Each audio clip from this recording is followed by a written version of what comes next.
آج کی تاریخ جو منسوب ہے وہ اہل بیت رسول صلی اللہ علیہ وآلہ وسلم میں ایک بہت عظیم ہستی کے نام سے ہے، جن کا نام نامی اسم گرامی حضرت امام حسن مجتبی رضی اللہ تعالیٰ عنہ ہے۔ اور وہ ہستی ہیں کہ ہجرت مدینہ کے بعد خانوادہ رسول صلی اللہ علیہ وآلہ وسلم کو جو پہلی خوشی نصیب ہوئی وہ آپ کی ولادت باسعادت ہے، اور اس کے بعد ظاہر ہے تمام قبائل نے آ کے سرکار علیہ الصلوۃ والسلام کی بارگاہ میں مبارکبادیں پیش کی اور خانوادہ رسالت میں خوشی کی لہر دوڑ گئی۔ آئیے ان کی بارگاہ میں چند اشعار حضرت پیرزادہ سید خالد حسن رضوی الکرمانی صاحب قبلہ کے اشعار ہیں۔ حیدر کا لال فاطمہ کا لاڈلا حسن، حیدر کا لال فاطمہ کا لاڈلا حسن، سبت رسول عقدہ کشا رہنما حسن، علم و عمل میں وارث مولائے کائنات، علم و عمل میں وارث مولائے کائنات، سیرت میں ورثہ دار رسول خدا حسن، جنت کے نوجوانوں کے سردار دو تو ہیں، جنت کے نوجوانوں کے سردار دو تو ہیں، ایک کربلا کا چاند ہے اور دوسرا حسن، ایک کربلا کا چاند ہے اور دوسرا حسن، جس دور ابتلا میں گزاری ہے زندگی، بے شک یہ صرف آپ کا تھا حوصلہ حسن، مدحت میں چند حرف لکھے ہیں قبول ہوں، رضوی کی تو زباں پہ ہمیشہ رہا حسن۔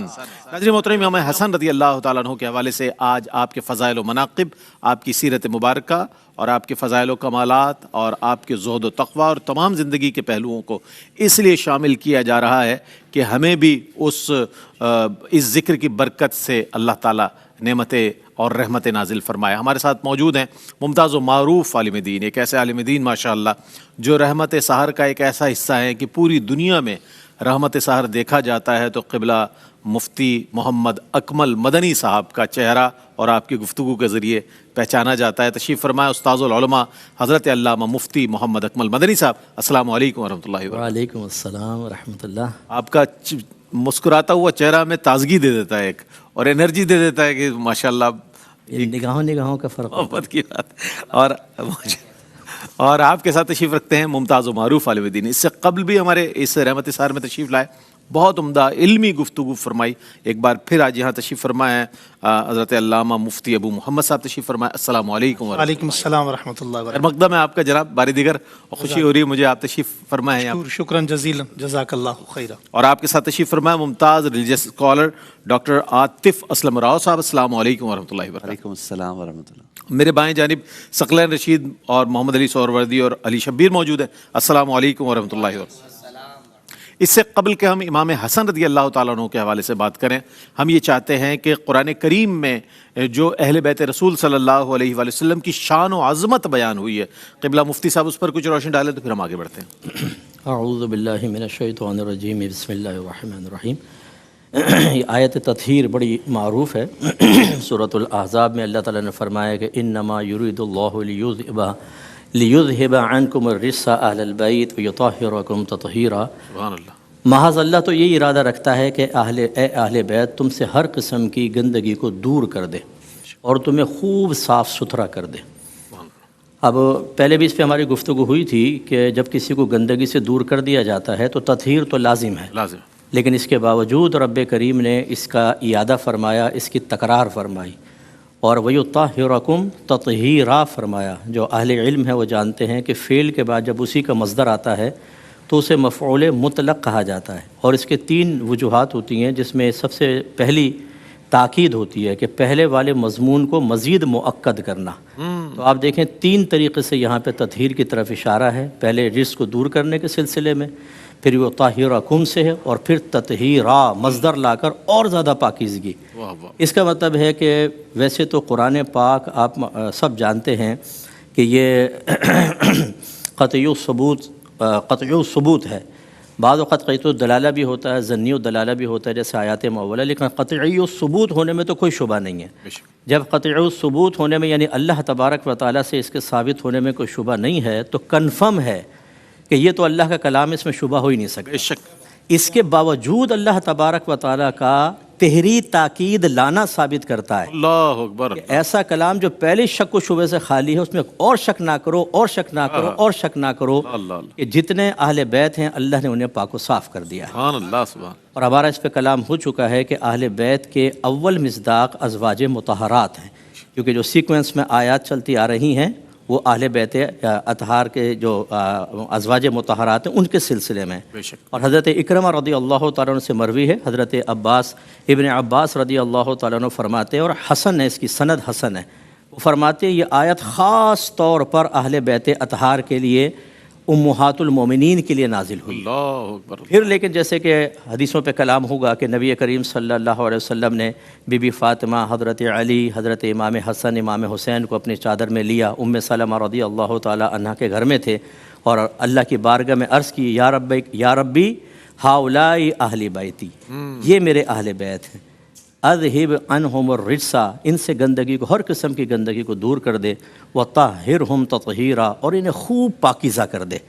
اس کا مطلب ہے کہ ازواج مطہرات کے لیے تو نص قطعی سے ثابت ہوئی، اور ان نفوس قدسیہ کے لیے نص ظنی سے یہ بات ثابت ہوئی، اور جب نبی کریم صلی اللہ علیہ وسلم نے دعا فرما دی تو یقیناً بارگاہ الہی میں مقبول، ازواج مطہرات بھی ہر قسم کی گندگی سے پاک و صاف، اور یہ اہل بیت جو سرکار کی آل پاک اور حضرت علی رضی اللہ تعالیٰ عنہ سرکار سے نسبت رکھتے ہیں، یہ تمام نفوس قدسیہ بھی ہر قسم کی گندگی سے پاک و صاف ہے۔ کیا کہنا؟ اس کا مطلب یہ ایک آیت اگر دیکھی جائے، اس پہ غور کیا جائے، تو اہل بیت اطہار کی حفاظت کا وعدہ چونکہ اللہ نے فرمایا، لہٰذا خدا نہ خواستہ اگر کوئی کسی بھی چیز کی نسبت ان کی طرف کرتا ہے، کسی غلط چیز کی نسبت کرتا ہے، کسی کی طرف بھی کرتا ہے، میں ہمیشہ ایک بات، بس ایک منٹ آپ کو لوں گا، میں ہمیشہ عرض کرتا ہوں، دیکھیں اللہ تبارک و تعالیٰ قدیم، اس کی صفات بھی قدیم، بالکل، اللہ تعالیٰ کا علم بھی قدیم، اس کا ارادہ بھی قدیم، اس کا کلام بھی قدیم۔ بے شک۔ ابھی ازواج مطہرات عالم ارواح میں بھی نہیں آئی ہیں، اہل بیت اطہار دیگر جو حضرت علی، بی بی فاطمہ، حسن و حسین، یہ بھی عالم وجود میں بھی نہیں آئے۔ اللہ نے ازل سے اعلان فرما دیا، اللہ نے ان سے ہر قسم کی گندگی کو، سبحان اللہ۔ اور دوسرے مقام پہ فرمایا رضی اللہ عنہم ورضوا عنہ، اللہ ان سے راضی ہوا، وہ اللہ سے راضی ہوئے، جن سے اللہ ازل سے راضی ہے، ان کی پیدائش سے پہلے ان کے اوپر کوئی کسی غلط کام کی نسبت کر کے معاذ اللہ ثم معاذ اللہ ان پہ تنقید کرنا، یہ بدبختی کے علاوہ کچھ اور نہیں۔ جتنے میرے بھائی بہن دیکھ رہے ہیں، اس قسم کی چیزوں سے دور رہیں، اللہ نے ان کو ہر قسم کی گندگی سے پاک رکھا ہے، وعدہ فرمایا ہے، اور رضا کا بھی اعلان کر دیا ہے، لہٰذا راہ عافیت یہ ہے کہ حسن عقیدت قائم رکھی جائے اور جنت کا راستہ آسان کیا جائے۔ سبحان اللہ سبحان اللہ سبحان اللہ۔ اور علماء حضرات جب بیان فرماتے ہیں تو بالکل قرآن و حدیث کی روشنی میں بیانات فرماتے تاکہ ہمارے عقائد بھی درست رہیں، اور ان نفوس قدسیہ جنہیں اللہ رب کریم نے قرآن کریم میں جن کی تطہیر، جن کی پاکی بیان فرمائی ہے، چاہے وہ ازواج رسول صلی اللہ علیہ وآلہ وسلم ہو، چاہے خانوادہ رسول صلی اللہ علیہ وآلہ وسلم ہو، ان کی عزت، شان، عظمت ہمارے پیش نظر رہے کہ ان کی شان کے منافی کوئی حرف تو کیا کوئی خیال بھی ذہن میں نہ آئے۔ اس اعتبار سے امام حسن رضی اللہ تعالیٰ عنہ آج ہمارا موضوع ہیں، تو اس اعتبار سے ان کا تعارف جو ہے ہم جاننا چاہیں گے۔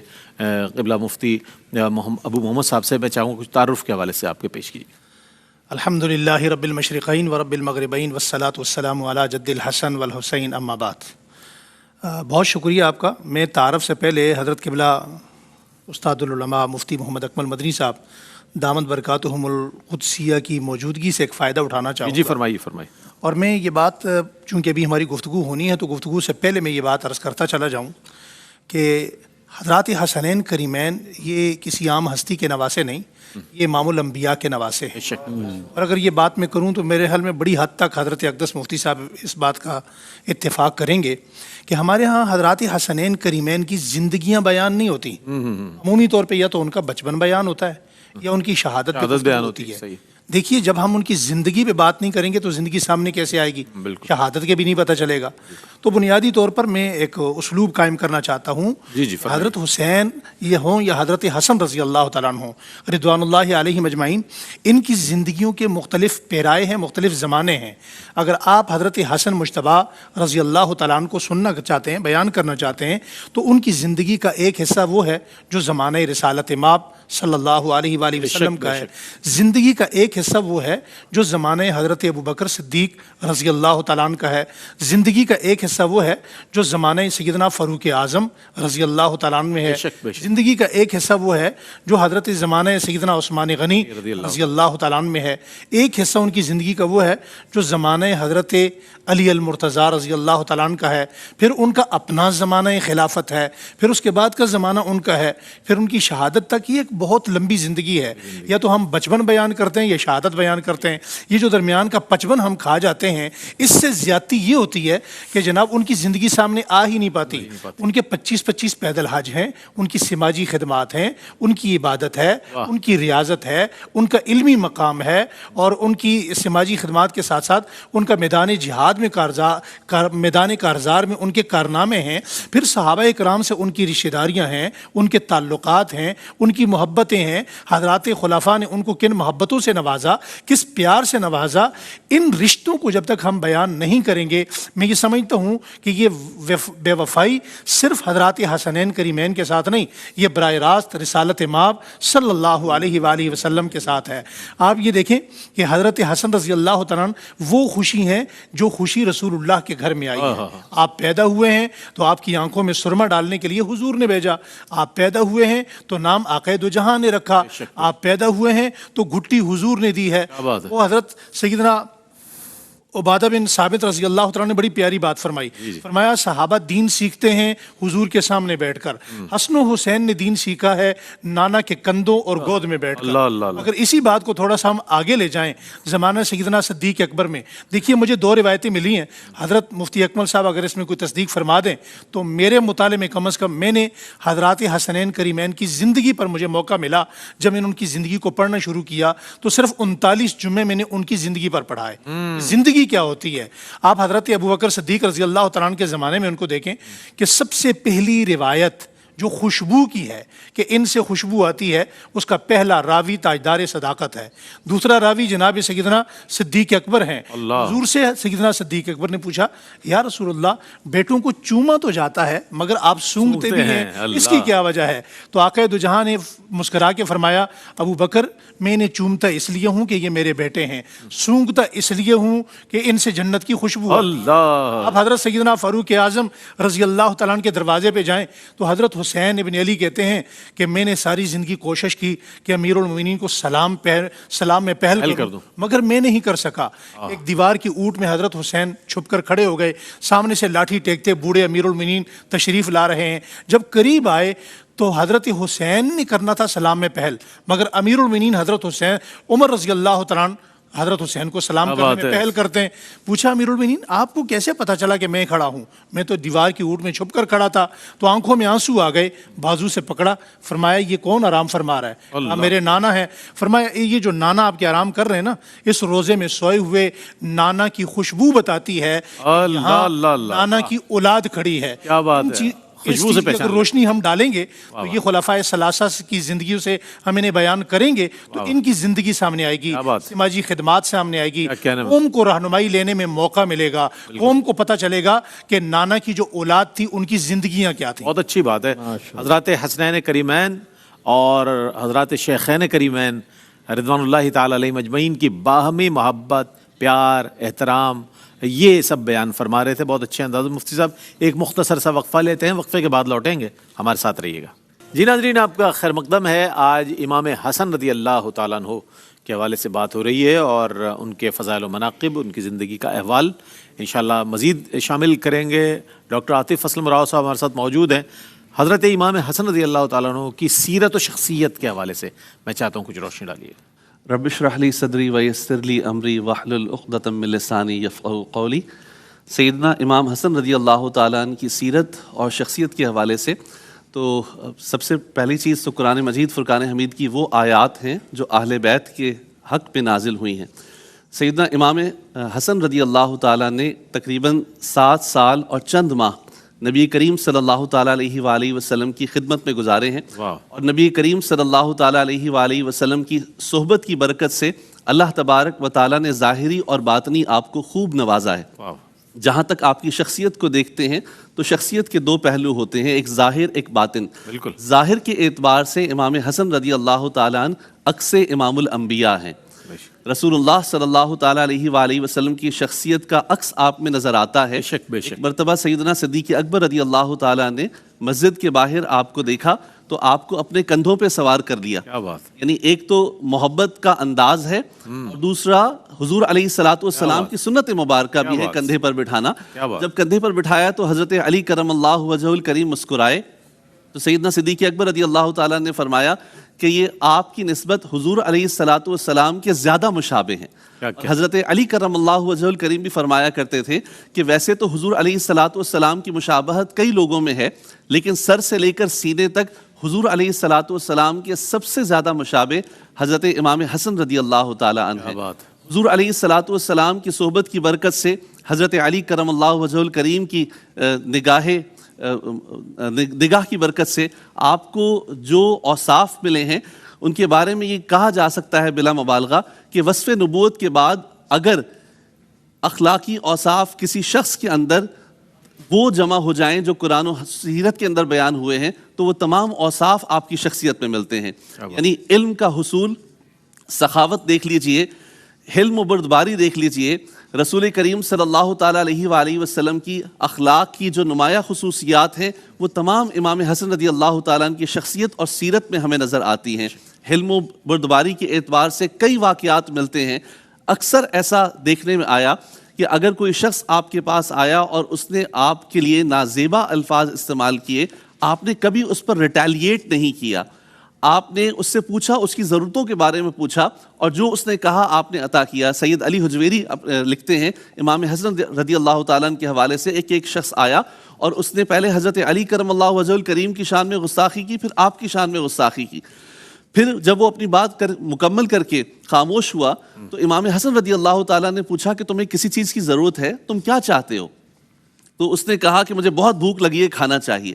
تو آپ نے نہ صرف کھانا دیا بلکہ جو گھر کے اندر مال تھا وہ بھی اس کے سامنے رکھ دیا اور اس نے کہا کہ یہ ظرف اہل بیت اطہار کا ہی ہو سکتا ہے کہ ان کے منہ پر میں نے کیا کچھ کہا اور اس کا جواب انہوں نے کس انداز سے دیا. لیکن عصر حاضر کے اندر اگر کسی شخص کو کوئی مرتبہ مقام مل جاتا ہے تو وہ اپنے مزاج کے خلاف بات سننے کے لیے تیار نہیں ہوتا. ماہ رمضان جو ہمیں صبر کا درس دیتا ہے، اس کے اندر بھی عبادت کے کرتے ہوئے لوگوں کے عجیب رویے ہو جاتے ہیں. یعنی سگنل آ گیا تو اس پر نہیں رکنا، صبر برداشت کو چھوڑ دیتے ہیں. امام حسن رضی اللہ تعالیٰ عنہ کی سیرت سے ہمیں یہ ملتا ہے کہ جس حال میں ہو، جہاں ہو، تحمل اور بردباری کے ساتھ اللہ تبارک و تعالیٰ کے احکامات پر عمل پیرا ہوتے رہو. امام حسن رضی اللہ تعالیٰ عنہ کی سخاوت پر بھی بہت کچھ لکھا گیا ہے اور بہت سارے واقعات بیان کیے گئے ہیں. ایک مرتبہ آپ نے مسجد میں ایک شخص کو دیکھا کہ وہ اللہ تعالیٰ کی بارگاہ میں بآواز بلند دعا کر رہا ہے اور 4000 درہم کا سوال کر رہا ہے. امام حسن رضی اللہ تعالیٰ نے جب یہ سنا تو آپ گھر گئے اور 4000 درہم لا کر اسے پیش کیے اور کہا کہ جو تو اللہ تبارک و تعالیٰ سے مانگ رہا تھا، اللہ تعالیٰ نے مجھے اس کا وسیلہ بنا دیا. ایک مرتبہ مدینہ منورہ میں آپ سفر کر رہے ہیں کہ آپ کی نظر ایک بوڑھی خاتون پر پڑی تو آپ اسے پہچان گئے کہ تم وہی ہونا جس کے گھر ہم ایک مرتبہ رکے تھے اور اس نے جو ہے ہماری ضیافت کا اہتمام کیا تھا. وہ کہنے لگی کہ مجھے نہیں یاد، کہنے لگی مجھے یاد ہے، میں تمہیں پہچانتا ہوں. فوراً انہیں اپنے گھر لے گئے، ان بوڑھی خاتون کو ان کی ضیافت کا اہتمام کیا، 1000 بکریاں انہیں پیش کر دی. ایک مرتبہ ایک سائل مانگنے کے لیے آیا، آپ نے اس قدر اشرفیاں انہیں دی کہ وہ اٹھا نہیں سکتا تھا تو آپ نے باقاعدہ 2 غلاموں سے کہا کہ انہیں اٹھا کر اس کے گھر تک پہنچاؤ اور اس کا جو خرچہ ہوگا وہ بھی میں دوں گا. امام حسن رضی اللہ تعالیٰ عنہ کی شخصیت کے بے شمار اوصاف ہیں جن پر بات کی جائے تو اس کے لیے وقت ہمارے پاس کم پڑ جائے گا. اللہ تبارک و تعالیٰ